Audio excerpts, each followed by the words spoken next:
Tell us who you are and what you're grinding for. My name is Amnea Shadiah Mallard, also known as Nene. I'm grinding for a purpose and for change. I'm grinding for a better tomorrow. I'm grinding for a better me tomorrow. I want to be better than what I was yesterday. I want my community to be better than what it was yesterday, Absolutely. better than what it was last year. I strive for greatness. I strive for excellence. And I also strive for failure because if without the failures, it won't be the come-ups. And without the L's, won't be the lessons. That's strong. I see you're a juvenile detention liaison, a certified mentor, a certified peer recovery specialist, a certified life coach, associate's degree in human services, and a bachelor degree in sociology. Yes. That's a lot of accomplishments underneath your belt. Yes, it is. And it took me a long time to get there, but I'm just grateful that I'm here. Gotcha. All right, let's get into this. 2023. Take it, not 23, 2003. I'm sorry, 2003 to 2008, 5 years, bank robbery. Let's get into that.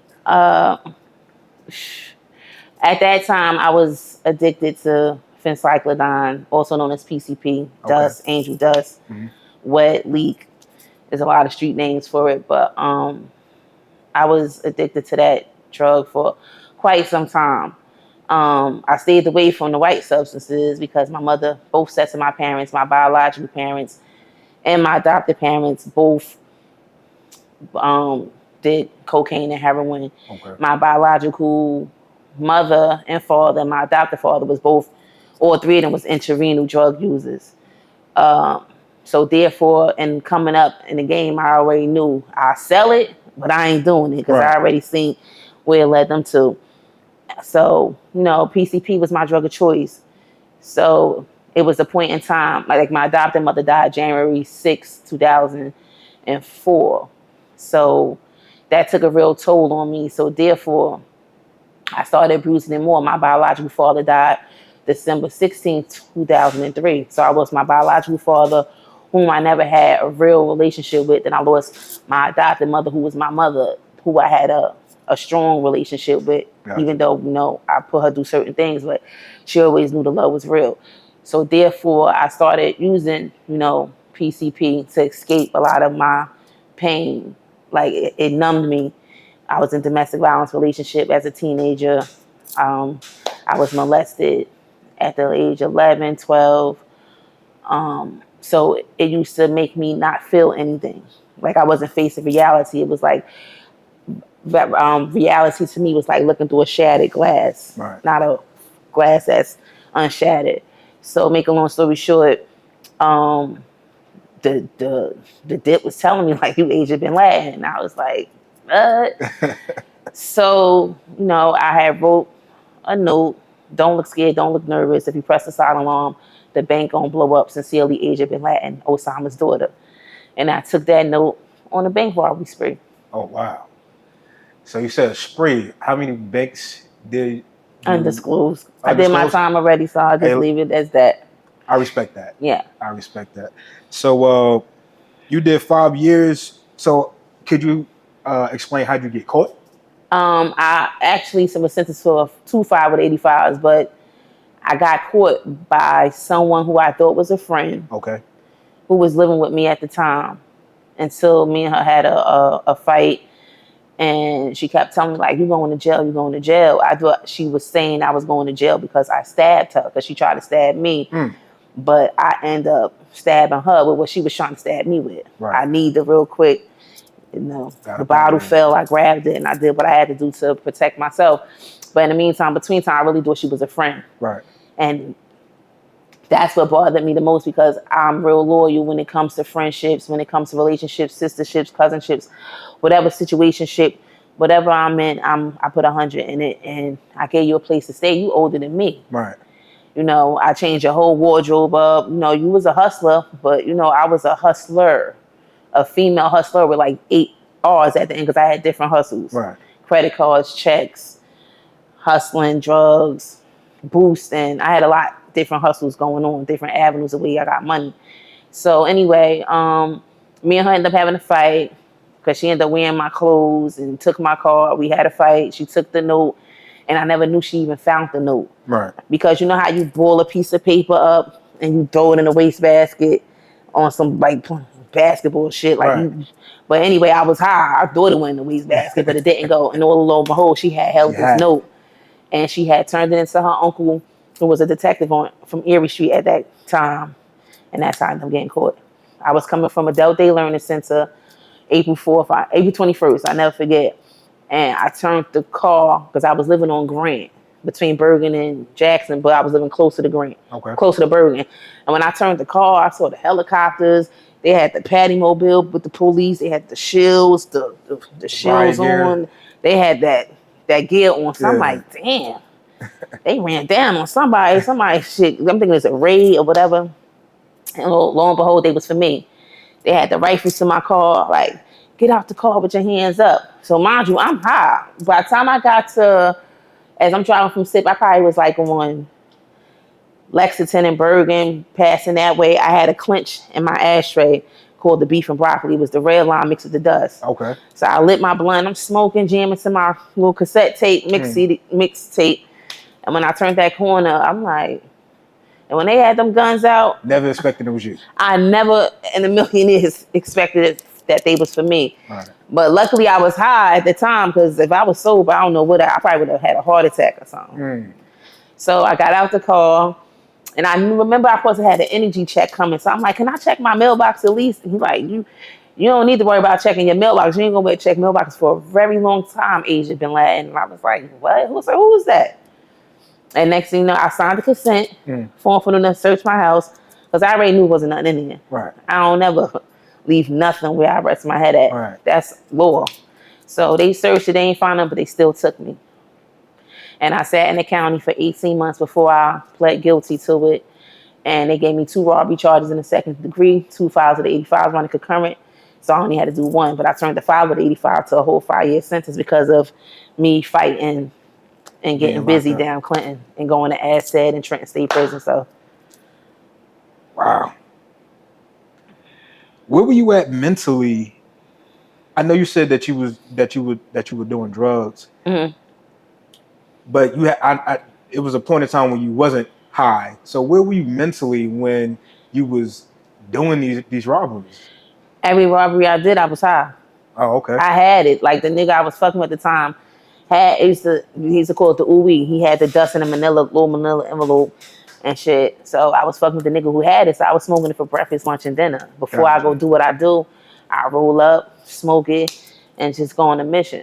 And you said the dust gave you the name. It was telling me that's my name, Asia Bin Laden. Asia Bin Laden. Osama's daughter. You couldn't tell me that wasn't my father. Wow. So the highness wore off, and I came back to reality. Like, what your name is? I'm Naya Shadiah Mason Mallard. Ain't no Asia Bin Laden. And what does your name mean? Amnaya means wish in Arabic. Shadiah means singer, not verbally sing. It means that my personality draws the people, like it sings the people. Draws them close to you. Mm-hmm. Were you able to spend any of that money that Yes. yes, I was. Yeah, I got to spend it. Right. I ain't no restitution. I ain't get that shit back. Right. I got to spend it and spent some more when I. What was you buying with this money? Had 3 cars. I had jewelry, like mad jewelry, bracelets up to here. 3 pairs of door knockers. I had the X and O chain, the macaroni chain, the elephant chain. Every chain that there was, I had. When they locked me up, they was like, "Who the hell you think you was, Queen Nefertiti or some shit?" I was like, "No, I'm Mr. T's wife. That's who I am." You had a lot of names. Yes, I did. A lot of aliases. That's dope. That's dope, to say the least. When you got the money, right? Being that your boyfriend was already a hustler, I ain't get him shit. You ain't bring him off nothing? I was fucking with 2 niggas at that time, and I ain't get neither one of them shit. They still would say something to this day, like, "Damn, you did what you did. Like, you ain't even look." Right. Nah, it wasn't none of any business what I was doing. But what I did was I went to Audubon Park. I had bought out the ice cream truck, Mr. Softy, for the kids. Mm. Gave him 800 from the stadium for some hours and get them whatever they want to give them. I said adults, kids, whoever. But let people tell it I was giving out $100 bills in the park on high. I don't give a fuck how high I am. No, I'm you not wasn't giving giving out out hundreds of dollars to nobody unless I want to give it out. But I had bought the truck out for them and let them rock out like that. If you never got caught, would you have been continuing to do that? Maybe so, because it was like the adrenaline was like a thrill I was getting out of Another it. high. It was that was a different type of high. Right. Like it was Especially getting away with it. And then getting away with it, then being on foot. But it was that one bank, that one civilian, this man. Like, why are you minding you ain't got nothing to do with nothing, sir. He chased me like all the way down to Communipool to like, and good thing the number 4 bus, the one that went to Grove Street and to the square. Yeah. That was the number 4, because the 6 just went to the square. I jumped right on that bus and kept on moving. I got off on Grove Street, got in the taxi cab, and the taxi took me home. What did your family think? Did your family even know? Well, my sister ended up knowing because one of my friends had called my sister and was like, Nene did da da da da da. And she was like, no, she didn't. She was like, because I had went to one of my friends' house the first time I went to one of my friends' house. I was like, help me count this money. So, they eyes all big, like, so we counting it or whatever. But I already counted a certain amount that I had stashed. Right. So I just let them count, whatever that I wanted to willingly share. Right. So, we went shopping the next day, downtown North. We had all the Pepe. We had mad different shit. I left them. They're like, what you going to say? I'm going to give me a car. And I had went to the car lot and had got me this champagne color Lexus 4-door. Okay. And then day after that, I went and got me a black Jetta. And then I had an aqua blue Probe. Did you have a lot of jealous people back there, hating on you back there? I did, but I didn't. Okay. I can say I did because now that I see things from a clear view, I did. But being high at the time, to me, that jealousy was love. I didn't see it. I was blinded by it. Yeah. But right now, like as of today, like I'm sober. So it's like I have like 15 and a half years clean. So it's like, no matter of fact, because I slipped one time. I slipped when I came home. I was on parole. And they ain't violate me though. They just put me in a program. Okay. I took a couple of pulls, but I was like, nah, this ain't that. I can't. Nah, this is my downfall, and I know this is my downfall. So therefore, I have to have mind over matter control. Right. So whereas though I'm not gonna get drunk and like, oh, let me get that. Nah, I said I'm better than that. So I was going to college at the time. So I was like, what, people, places, and things. Right. Nene, you got to remove yourself from people, places, and things. And I had to realize that I had to walk the walk and talk the talk. So I'm like, you know what? Nah. And then I was a mother. I had my daughter. When I came home, I got pregnant to like 9 months later. Okay. And I gave birth to my daughter January 27, 2010. And that's what really made me have a whole different outlook of life, because I'm like, I won't ever put my daughter through what I went through as a kid, and when I started selling drugs, I began to realize like addiction is a disease. Like I was angry at my parents all these years. I ain't accept the fact of my childhood trauma until I was 24, while I was in Asset in Trenton, because I had beat this girl up and she defecated on herself. Oh, wow. I had literally beat the shit out of her. So they sent me, I did 30 days lockup in Clinton, then 240 days, 8 months Asset down, New Jersey State Prison. So that right there really like broke me. Right. And it really helped me tap into me, because I'm not distracted by TV. I'm not distracted by other people that's around me talking, cards playing on the phone, doing a bunch of bull crap. I really got to tap into me, and I really began to love who I am. Right. Because I had to ask myself for them days, like, who are you? And the more I asked myself, the more I found out who I was. And when I said, when I go home, I'm going to go home and turn this pain into purpose. And by me turning that pain into purpose, I'm here where I am today. currently, I'm the community juvenile detention liaison for Hudson County. Okay. I'm also a credible messenger for Gasaba Insights. I'm also CEO of Let's Celebrate Learning Center. Also a certified peer recovery specialist. I can work with anybody that's in a recovery that's trying to, have short-term or either long-term recovery. I'm also a certified life coach and full-time mom and a full-time significant other. Right. And to rewind it, I got my GED in Hudson County Jail. Okay. I ain't want to leave that out. Right. When you're not distracted, you could put the focus goggles on and you just keep it pushing. Because I always was smart. Right. I was a straight A student. Like my mother friend Bowen, God rest his soul, he used to always tell my mother, like, Karen, ain't gonna be the president of the United States. She's smart as hell. You get that girl something. She know how to show us something. One time she got it down pat and I was coming home with all A's. Right. And at first I used to get rewarded for my good grades because my adopted mother didn't get high when she had adopted me and my sister. Once my father passed away in 93, September 93, once he passed away, that's when she started abusing drugs because she found out she was HIV positive. Oh, wow. Once she had got the autopsy results, because he died in Hudson County Jail. Mm-hmm. And she was trying to sue because she told him don't put him in the kitchen. She had called out there, spoke to somebody, told him don't put him in the kitchen because he had suffered from high blood pressure. Right. And he always had a way of getting him some salt to put on his food one way or the other, no matter where the fuck he was at. Right. But autopsy results came. He did have a heart attack working out, but he also was HIV positive. And she didn't know that he was HIV positive? No. See, my father was real dark, and he shot up. But during the day, he was a family guy. He worked as a chef at the Hilton Hotel. And during the night, he was a stick-up kid.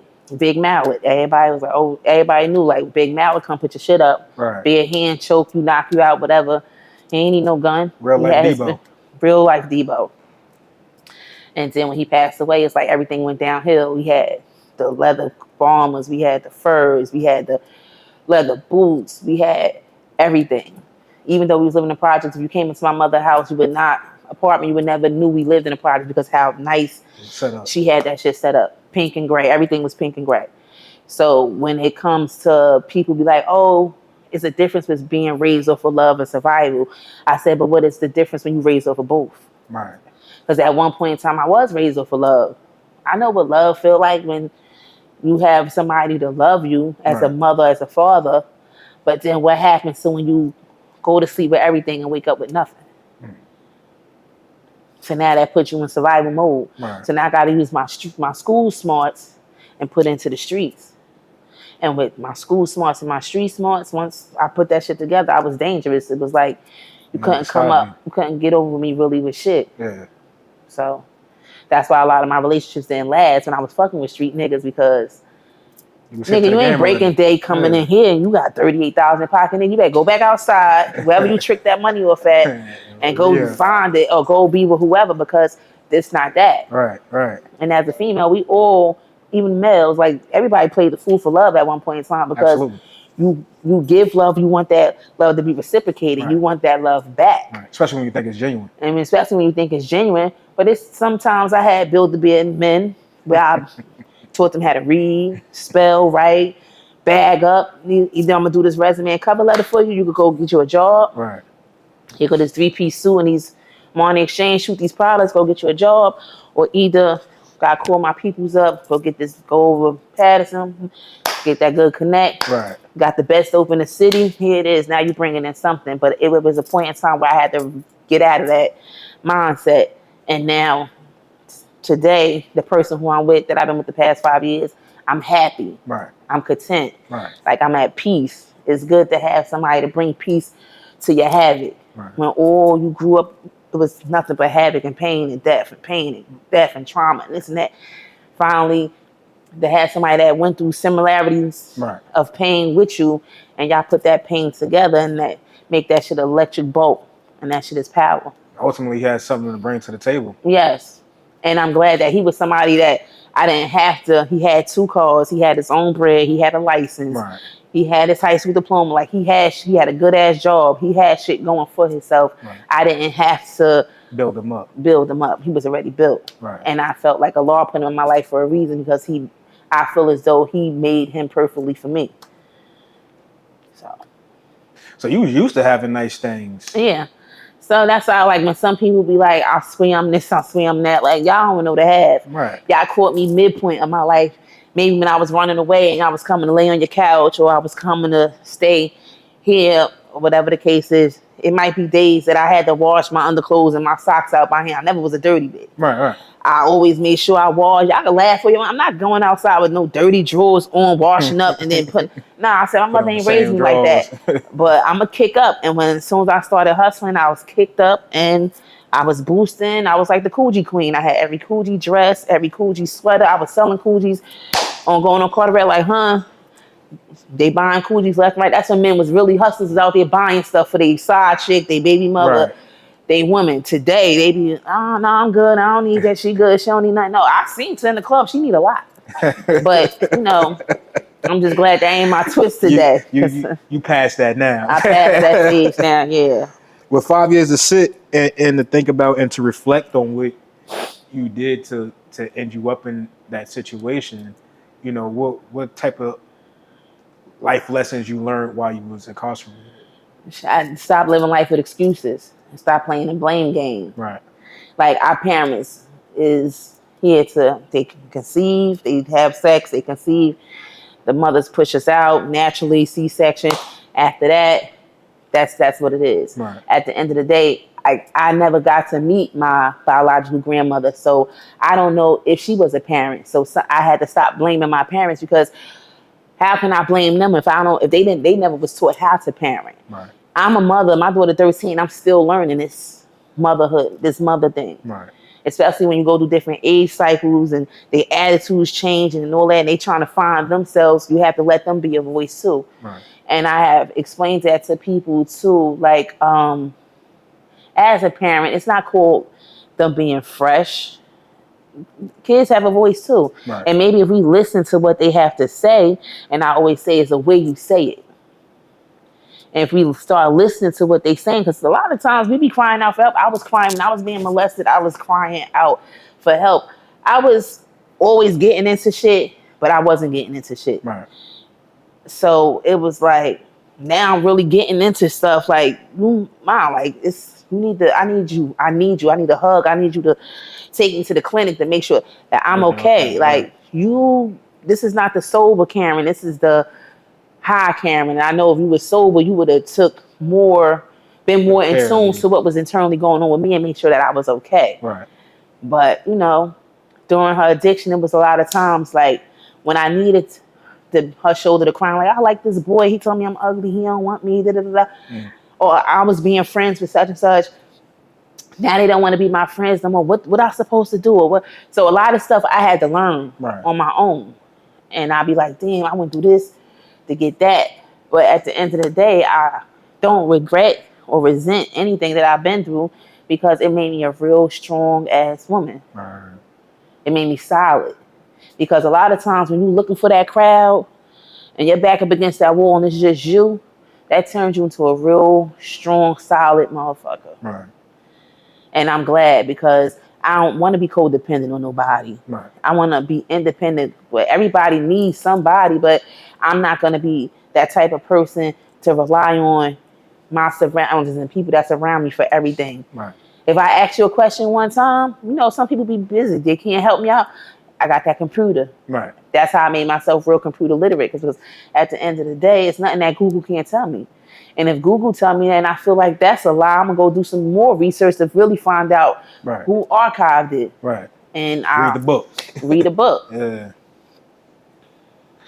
So you blame some of that on the reasons why you did what you did out in the streets? Yeah, that's why. That's a lot of reasons why I felt like I did what I did, because I always blamed people. Right. I blamed my mother for this. I felt, it was times I felt unworthy and unloved, because I'm like, damn, my own mother ain't love me. Right. She gave me it for adoption, so it was like, fuck it. Then when I was molested, I was like, you know what, fuck it. I'm worthless. Ain't nobody. So I became promiscuous. Right. And like a certain stage in my life, I just, was looking for love in the wrong places. I feel like those experiences that you went through, like you said, made you a tougher and a stronger person because of it. And now that you did have your daughter, you have a unique perspective on where you could teach your daughter to go into life and what to expect from life and what streets to maneuver down. You know what I'm saying? So I felt like you had to go through that in order and it prepared you for what you are today, what you do today. I feel like that's what some of the reasons why you went into those fields that you went into to get your degrees in. But I always was a people. My mother used to always say, "You a people pleaser," right. And I used to be like, "But," and she's like, "Oh, when you grow up, you're gonna be a prostitute." And I was like, "A prostitute?" She's like, "Not meaning sexually. She's like, meaning that everything you do, you want to get paid for it." Right. You motherfucking right. These drug dealers sending me to the store. Y'all gonna pay me. Right. Like I've been like that since I was little. No, you're gonna pay me for whatever my service is. Like you crazy.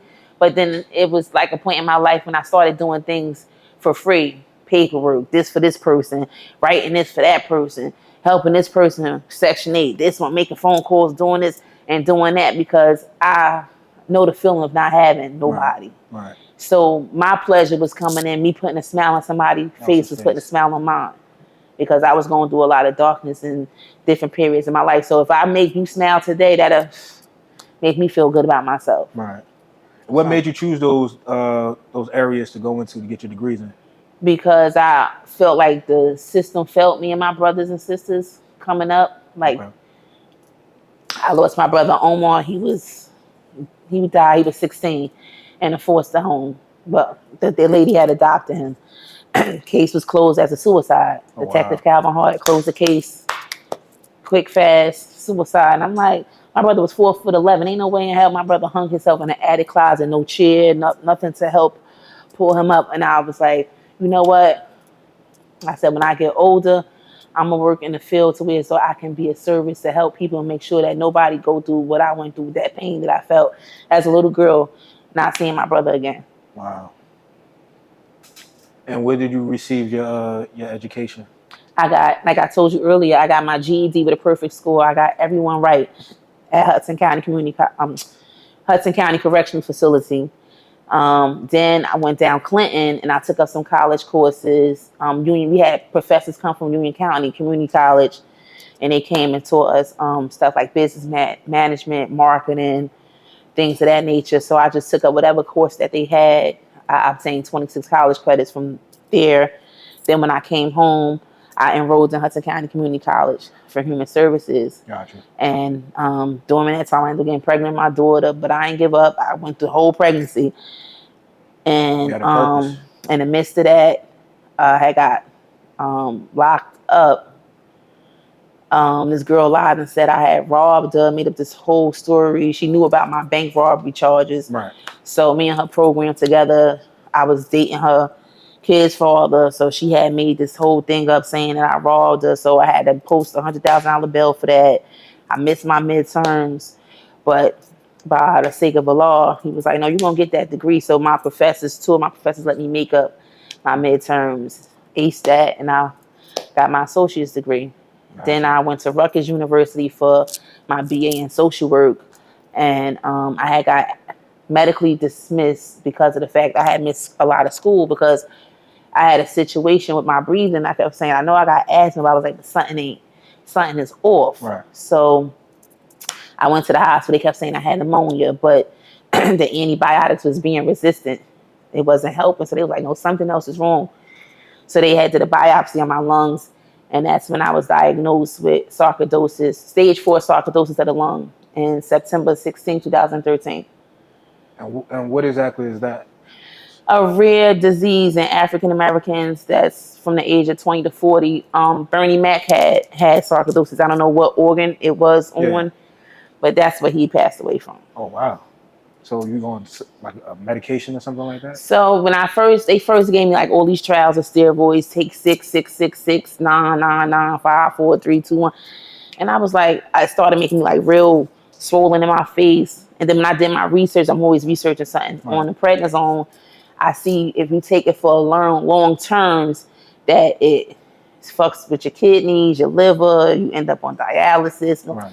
I was like, you know what? I was like, start for law. I just do all the medicine in the garbage, went to the herbal store in the Junction, and I've been rocking with Miss Diane ever since. I go there too. I get some of my herbs from her as well. Yeah, I stopped going to the pulmonologist because they had you thinking you got 24 hours to live. And I was like, you know what? Nah, it's 2023, 10 years later. I'm still here. All right. So what's the next step for you in life? My next step in life is to be always remembered for who I am. Okay. My next step in life is to, be a homeowner, married, God's willing, more kids, Okay. the big house, picket fence, the dogs. You want to sit up?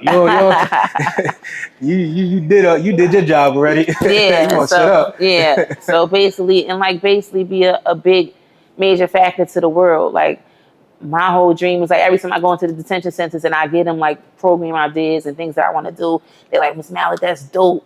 Like I'll be a part of that, Right. this and this and that. I always say if I hit the mega million, I'm going to buy acres of land and I'm going to build me a dormitory set. And since a lot of these youth never make it to college, Right. I'm going to do a pre-college program to where so they'll be on level 1, 2, and 3. Once you get to level 3, you have your own key, your own room, Right. your own space, like basically like an independent living type of quarters, and also with education. That's dope. I'll be behind that. I support that. Yeah. So, I got a good team player. Like I don't got to be a team lead all the time. Like I told you before previous, I was real independent Right. and real dominant. But now that I got the person who I'm with, who's right there next to you, Got a good support system. I got a good support system. So, what's up, man? How you doing? All right. Well, let everybody know where they can follow you and see the great work that you're doing. My Instagram is Honesty a Must, HONESTY, the letter A, MUST, all lowercase letters. Okay. And my Facebook name is Nene Mallard, NAY-NAY, Mallard, MALLARD. All right. Well, I appreciate you and sharing your story.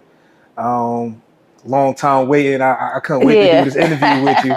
Once they told me your story, I was very excited about it and fortunate to do it with you, on this day.